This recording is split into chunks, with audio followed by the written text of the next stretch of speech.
Hey, how's it going? This is Oscar. I'm here feature on the White Skies with coming with a Mannadium deck profile. Just wanted to go ahead and go over this deck. Did try the first week it came out.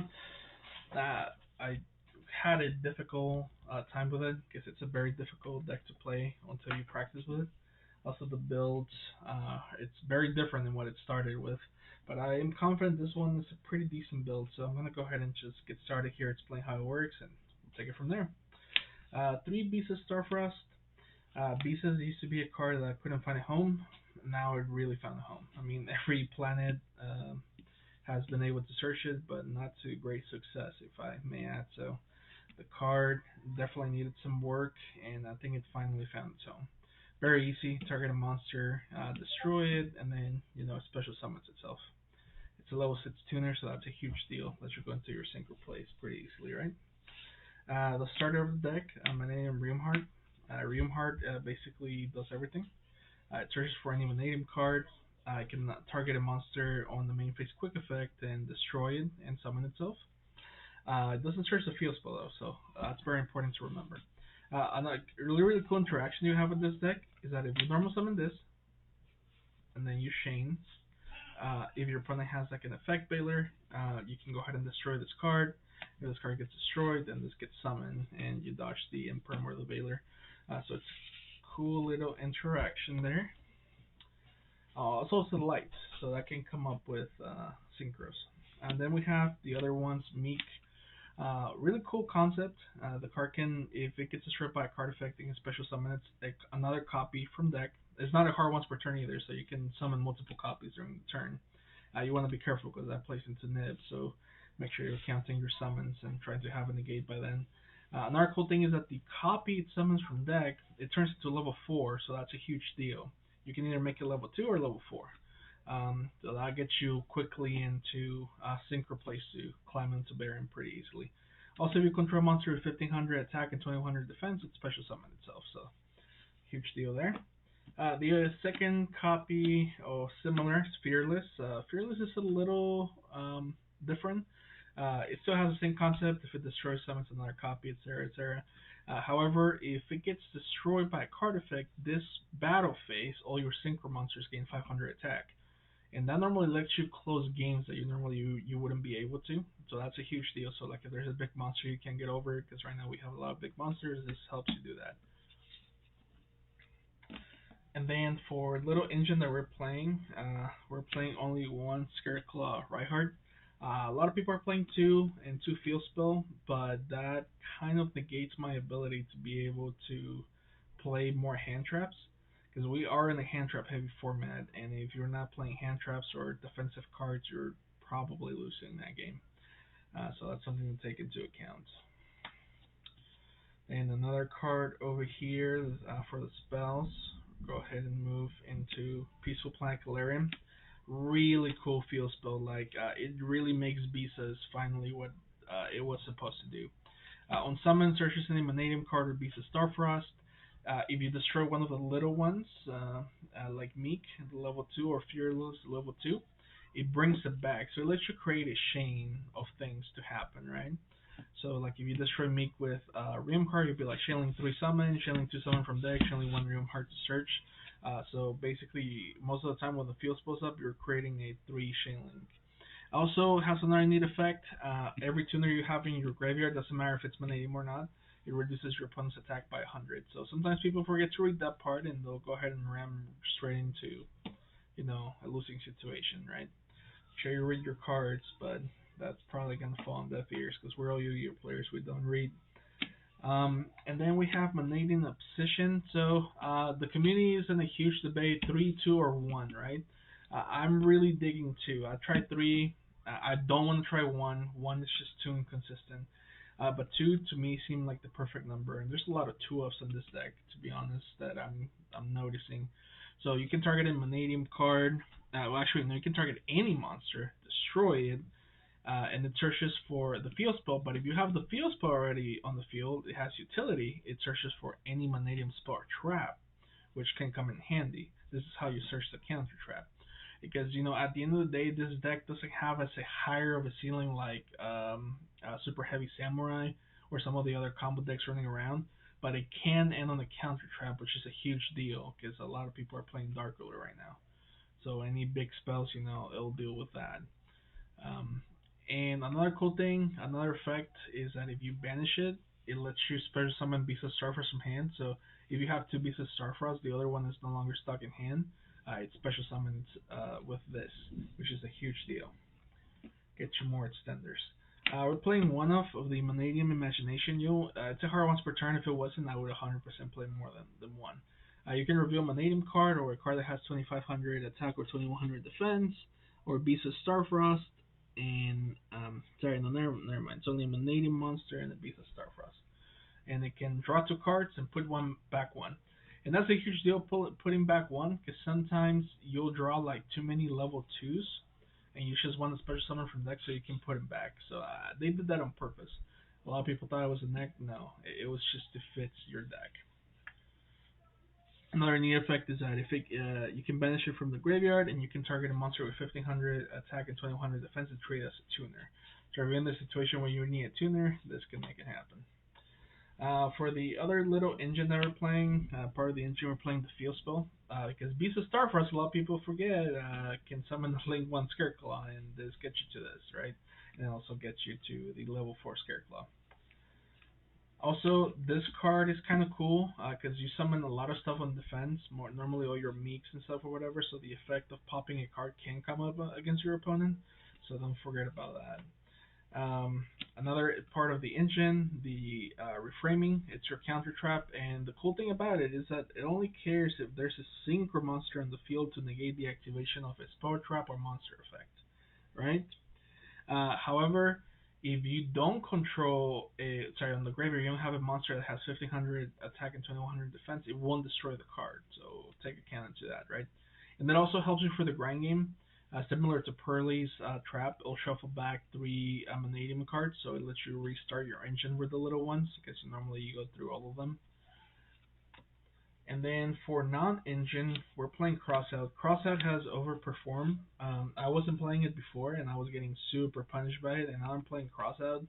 Oh my god, you hit Droll, because Ash, you can play around in Ash sometimes, but Droll, you definitely can't play around. Because on this deck you're probably searching maybe 5 to 7 times, and you're also drawing 3 to 4 cards if you open really, really good, right? So even if they break your board, you're drawing into hand traps to back you up. So that's always nice. We're playing 2 Dark Ruler. I was playing 3. I didn't like it. It was too bricky. 2 felt like the right number. Not much to say about it. Another cool thing is that once you're maining Dark Ruler, then Crossout becomes even more powerful. Because you just call Dark Ruler and you just kill it. Like if they have multiple Dark Rulers in hand, then you're good. Because sometimes you have the counter trap, you negate 1 Dark Ruler, and guess what? They have the second one, and you're just shit out of luck. Not much we can do there. The other 2 talents, not much to explain there. You know what talents does. Card that might be banned one day or be back to 3. Who knows? Terraforming, not really much to explain there. Another one-off we're playing that I probably should have included on the engine is Scareclaw Arrival.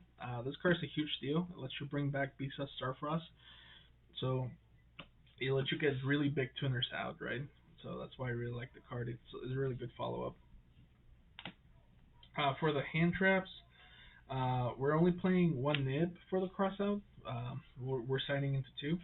We're playing 2 Ash. 3 felt like too much. Ash right now is only a complementary hand trap. The only FTK is against Branded. Of course, they still hate this card. But to be honest, this card is just like it works in multiples. Like if you have 2 hand traps, then you're set. Ash becomes more powerful, but by itself, it doesn't do much. Only on very specific matchups. And then the mandatory 3-of right now is Drone Lockbird. You know it, you heard it, and you hate it. It's the name of the game right now. Drone Lockbird kills almost every deck. The only thing right now that Pearly gets away with is that they can activate everything on draw phase, same as Runic.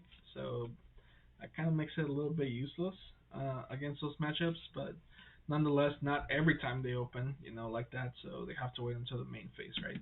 But Super Heavy Samurai, oh yeah, either they have Gamma or they have Gamma. They have to have it. Talking about Gamma, shoutouts to my OG copies except for Driver. I had them since 2017. This was my first hand trap when I was broke as fuck, but I decided to keep it for the nostalgic purpose, right? Gamma is just amazing right now, especially on this deck. It's literally Baron and 3 summons. Like, you activate a lot of spells and your opponent has to decide, am I going to play into the Gamma? Because he's about to go ahead and search, and if I open the draw spell, then I'm going to draw another 2 cards, there's a lot to take into account, and if they play into the Gamma, then I'm getting a Baron for free on summon 1, 2, 3, 4 on summon 4, yeah, summon 5, sorry. So yeah, not much to say there, but that is the main deck. Now we're gonna go ahead and go into the extra deck. Coral Dragon. I almost thought about cutting this card, but to be honest, this is one of the few ways to make this pattern. This pattern is a huge deal on this deck, and of course the draw one, it's great, right? And you can pop a card. So this pattern, it's the MVP of the deck. This card is just insanity, right? You have 2 combo lines that you can go ahead and do. So this batter can either go ahead and bring back a Beast of Starfrost, so you can go into more plays, or if you know your opponent's playing a fragile deck that needs to see multiple combo pieces, you can actually make Omega, banish a card, and with this pattern, you can bring back Omega and banish another card. So now your opponent's playing with 4 cards, and they're probably playing against 4 cards that counter trap on the Baron and hand trap. So good luck, have fun, duelist. And of course, another cool thing about Omega is that since you banish the cards with Omega, that makes the negate for this live. So that means that normally you have to wait until your opponent banish a card or something like that. Not anymore. And the cool thing is that since it shuffles a card back, then the card that you rip with Omega is not gonna come back. So it's a huge, like, nifty little combo. It has to open a very specific hand to make it work, but it's there nonetheless, right? Chaos Angel, I love this fucking card. I can't say enough of it. It just banishes on summon, and then it makes your synchro monsters unaffected by monster effects. So what else you want? Nothing. And it's also 3,500. Whenever this card can be destroyed by battle, if you do use a dark, your opponent's gonna have a hell of a time getting rid of this card. It's gonna be very difficult. Omega, not much to say about Omega. Start the Synchron. Sometimes you get desperate. Sometimes you open some terrible hands where you get hand trapped, and the draw sometimes gets you there. So make sure you have your copy handy, because this card, it is useful. Until start of the Synchron, this card is just amazing. I told everybody to pick it up when it was $20, and now everybody's crying because it's 50. So this card, basically, if they draw you and you Gamma, you go into this and you have your Baron right away. Also, this is another card to make into this pattern, because remember, this pattern requires a dragon. You can't just make it with any monsters. So this and Coral are the only ways to go into this pattern, so take that into account. This might be on the cutting room first. I know it's kind of crazy, but I'm really thinking of putting a Stardust Dragon, because having this chain into Stardust it's amazing, to be honest. So yeah, I think this might be seeing the cutting room soon, but to be honest, like, it has come up so many times that I'm still debating on that. Baron, you know her, you love her, you hate her. It just doesn't matter. She's a really good card. Going into the links, Cross Sheep. Cross Sheep is insane on this deck, because it lets you easily climb into Appaloosa, right? Then we have Scareclaw. It has an effect that almost nobody ever used in the Scareclaw deck, and that's if you control a Beast of Starfrost, this card comes back to the field for free, and it's only once per duel. So basically, this lets you link climb into Baron super easily, or gives you fodder to make Cross Sheep faster, right? Normally, you're making this with 3, and you're just like, okay, I can ram it over, right? But we'll show you how we can protect your Appaloosa. Access Code Talker. Whenever you're playing Cross Sheep, you have free Access Code Talker fodder. I mean, you're gonna be able to make this card easy. It's very easy to close games with this card on this deck. It's not that hard to make it. We played two Vicious Astrolabe. This card is fucking amazing. On summon, it pops a monster, and I believe it gains the attack. Um, yeah, destroyed and gain half of the attack of that monster, which is amazing. And also, you can summon this twice because this pattern will let you bring back another Beast of Starfrost to the grave, and you can banish a Beast of Starfrost, the Mannadium, and the Scareclaw, and you can basically make two of these. And you're like, why would I want to make two of these? Easy answer. We're making number 38 Galaxy Dragon.